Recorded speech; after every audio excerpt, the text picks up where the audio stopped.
Hey, it's your girl, CattyBFF, aka Medical Benjamin Button, and today's video is gonna be a very vulnerable, sensitive video. I'm well aware that I have a small following here on the YouTube platform. And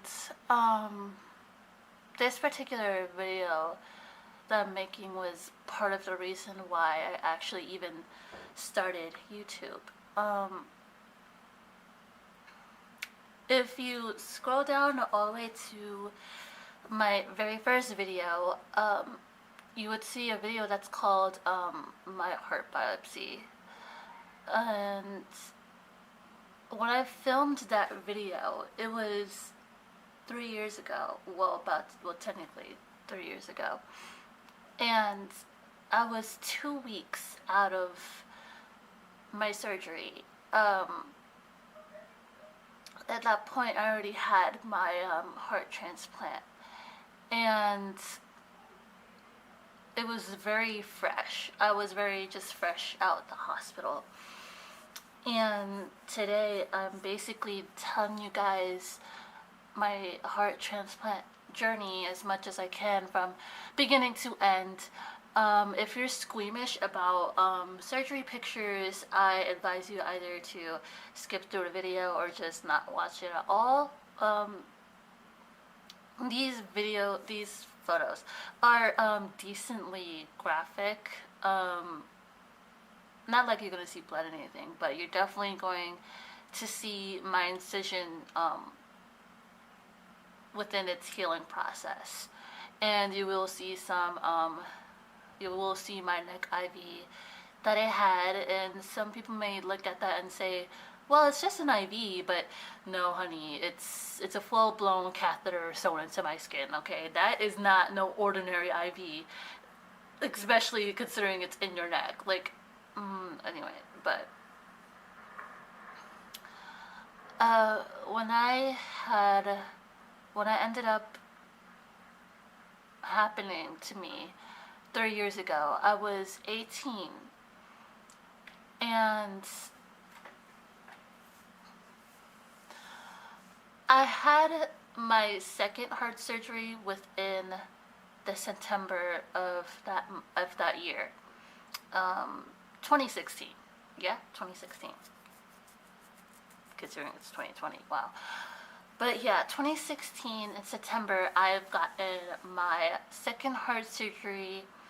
I have Marfan syndrome, and that caused my aorta to be abnormal to the point where I had surgery when I was 15. And then at the age of 18, I had my second one. Whether or not that triggered what later ended up happening to me is very up in the air. But I knew after a month or two later, that my stamina it increased, and then all of a sudden it started decreasing. I ended up walking a lot slower, and I eventually started to just struggle in general with my stamina, and I was going to all of my appointments alone, which definitely did not really help diagnose the situation any faster. Eventually it gotten so bad that I ended up having like a full-blown cold. And by this time, it was December, it was getting closer to Christmas. I had a full-blown cold, and I was coughing very heavy, and I noticed that my breathing wasn't normal. I literally could not sleep properly because my breathing, it was just the way I would lay down, it would affect my breathing, and it got into the point where like I either had to sleep basically sitting up or on my stomach, but like really elevated. And I was just sometimes I would end up coughing. I don't know if I was coughing to a point I was throwing up at that time, but I was just very heavily coughing, and my foot, my right foot, was swollen. Um, when my mom finally told me, like, hey, like, you should probably go to the doctor, there was snow, leftover snow outside, and I can barely walk straight to the car without having to stop in between the trip from my door to the Uber. And when I got into the doctor and I was telling him all of my symptoms, he was saying, well, like, why aren't you at the hospital? So I finally got to the hospital, and of course, like, they did not drop me off directly, like, in front of the hospital doors. They parked me basically closer to, like, the school of the hospital. Um, where I've ended up going to was the Montefiore Hospital. It's usually known best for their heart team. But yeah, so I ended up being dropped off, like, at the corner instead of in front. And by this time, my stamina, like I said, was very low. I could not walk for a minute straight without having to take my time. And oh my god, when I tell you guys that this felt like the longest walk of my life, it just,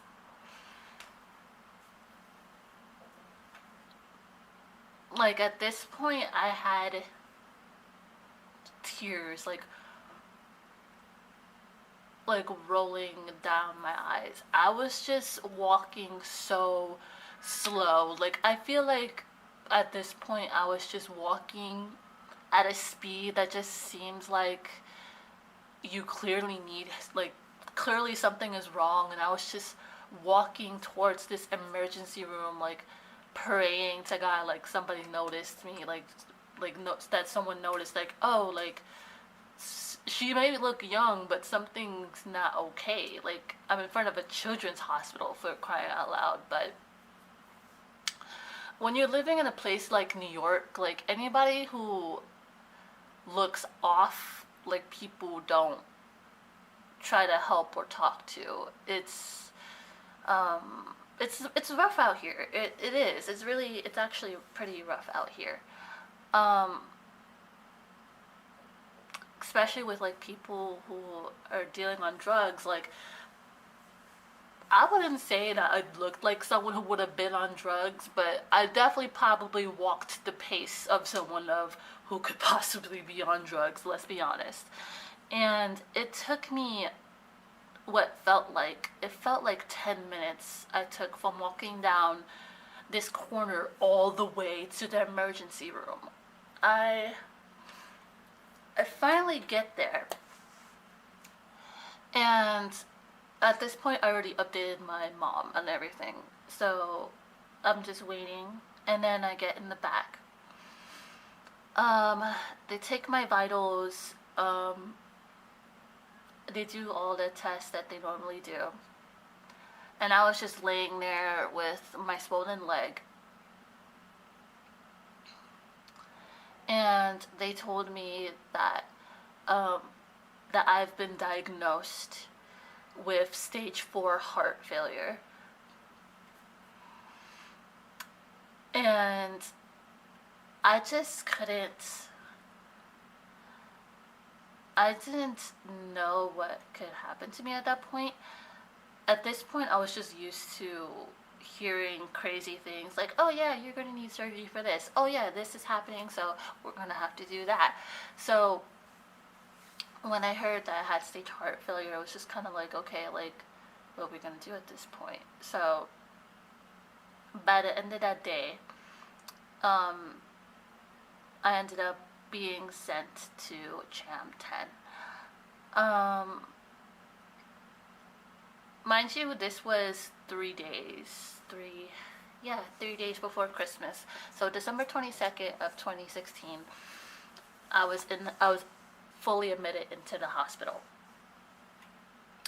Now I'ma just jump straight to I'm gonna jump towards closer to my birthday, which is New Year's Day.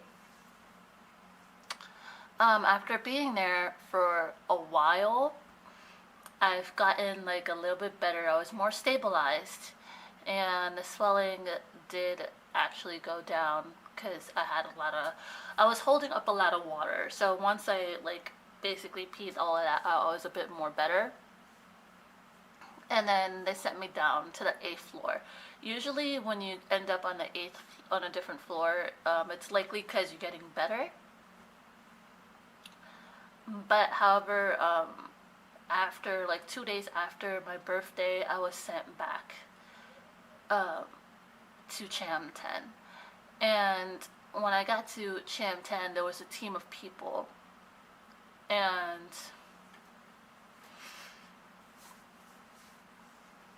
they were telling me that I needed a new heart. When I first heard this, I was just like, oh, okay, cool, right? I'm like, oh, I need a new heart. Okay, like, this isn't my first surgery. At this point, I'm not necessarily worried about it. I wasn't necessarily worried about it. But after going into details about it, like, oh, you can get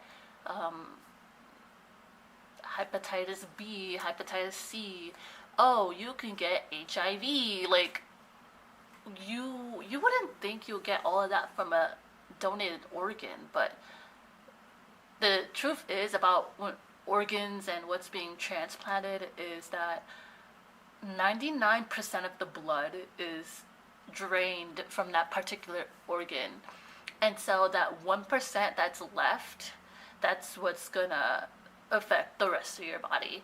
And that's also part of the reason why when you're looking for organs, they go by blood type, because of that 1%, and that could have a major effect on how your body reacts to that. So but yeah, so after I was told that I was going to be on the transplant list, there's two different types of lists, okay? There is the regular list, and then there's the high risk. Now, you may look at me and be like, high risk, Caddy, like, what does that mean? Donors end up on the high risk list if they have been to jail. If they have been to jail, or they got something that could definitely be passed on to you. And depending on how close to death you are, you're most likely going to get something from the high risk donors. So, and then I was on the regular. And to get something off of the regular, it takes a lot longer, especially since there's other people. There's like me and like 5 other kids waiting for a heart. A kid my age and younger. Like the youngest was literally, I want to say like 3, maybe not even 3 years old. I think there's also a 2-month-old no, I think it was definitely a 3-year-old waiting for a heart. Now, obviously, like, when it comes to hearts and your age, like, they have to be around your age range because of the size and the stamina. Like, that all has an impact on the heart that you're getting. So, clearly, I got a heart within my own age range. Great. But yeah, so they were talking about the list, and the only way to get a person like me higher on the list was if I was on life support. So, and my heart in general wasn't even pumping well in general. So looking at it now, I probably had no really great choice anyway. But my heart never gotten worse throughout the time of me staying in this hospital either. So I probably would have been stuck there for a long time, living on life support. And then that's where the neck IVs come in. So if you're squeamish, I don't know what to tell you, my friend. I'm so sorry, but you're about to see the photo that's gonna be placed somewhere around here, okay?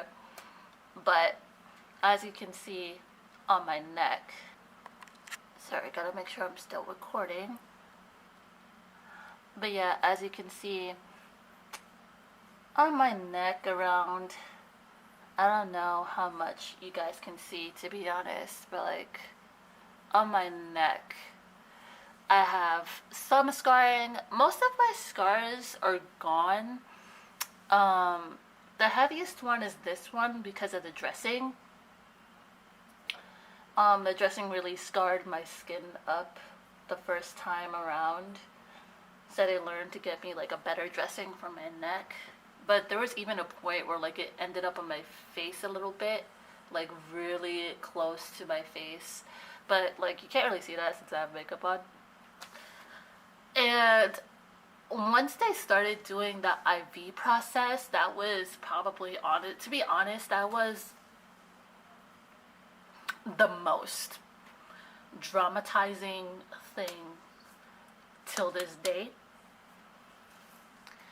And realistically speaking, this IV process, I don't know how it is for other people who have organs transplanted, but this IV process is a process that, realistically speaking, you can never escape from unless you died. let's just put it there. Like, that's this IV process you will never escape from unless you died. And if you seen my heart biopsy video, you'll know exactly why, and I will explain it here too if you don't feel like watching it. But if you're interested about the full biopsy process, by all means refer to that video. But the IV process was annoying. So to avoid infection, right, you would have to get this IV changed back and forth every 10 days. So every 10 days, I will be sent to the cath lab with I forgot what they are called, child specialist, that's what they're called. You'll be sent in there with a child specialist. They send people in there with you just to help comfort you during the process, because it's extremely uncomfortable and horrifying. Yeah, so it's extremely uncomfortable and horrifying. Here's why. So, yeah, let me take this Lysol wipe. Like, so let's just say, right, like, this is your neck, and this is your head, yeah? So they'll put this, cover, right, with the place they're going to opened. So realistically speaking, you're not seeing anything. And then they're just going to, you know, take their little sterile stuff, clean the area, right? Yeah. And then they're going to take the good old lidocaine and they're gonna numb the area, and that burns. It really does. It burns. Like, It burns. I swear to God, I tell you, like lidocaine does not play. It will burn. Like that's what you feel the most, to be honest. But then depending on who's doing the procedure and like depending on what exactly is going on, how easy your body is, I it's a lot. Okay, depending on how easy your body is, it might go smoother, it might not. But they'll numb you up, and then they wait, and then they make a little incision, yeah, and then they put the good old catheter in it. Okay, they put the catheter, yeah, they put the catheter, and then you got the tubing, and they're shoving that in your neck. Okay, like oh my god. Okay. And honestly, I think the what made it worse for me was the person doing it, to be honest, cuz in this particular hospital, they had two people doing it. There was a female one and the male one. I'm sorry, but females do it best because all you feel is pushing and pressure in your neck. You feel push and pressure in your neck. And it feels, the way it feels, it's almost as if like your body wants to feel the pain, but you know you can't feel the pain because lidocaine helps you not feel the sharpness of anything. Like you're not, the point of lidocaine was to prevent you from feeling anything physically sharp going in and out of your neck. However, it does not stop the pressure, the pushing and the pressure and the sounds. Like you hear that. Oh my god. Like you hear it in your neck, my guy. Like, and you feel it, and and you're just squinting the entire time because you're like, oh my god, like, oh my god, like, it was. It's like I was. The first 2 weeks I was fine. The third, fourth week I was starting to crack. Okay, I was starting. Well, but this time we're in a different month. But third, fourth time I was starting to crack, and then by the time after that I was fighting. And as time went on, I began to struggle even more because, to be honest, staying in the hospital wasn't that bad. I think that the whole IV was making and breaking my overall transplant experience. Being trapped in a hospital for 100 days has helped me build a family. But when it came to this whole IV thing, it just made me so miserable because I knew that I had to go through this pain until I finally got my heart and got out, so I thought.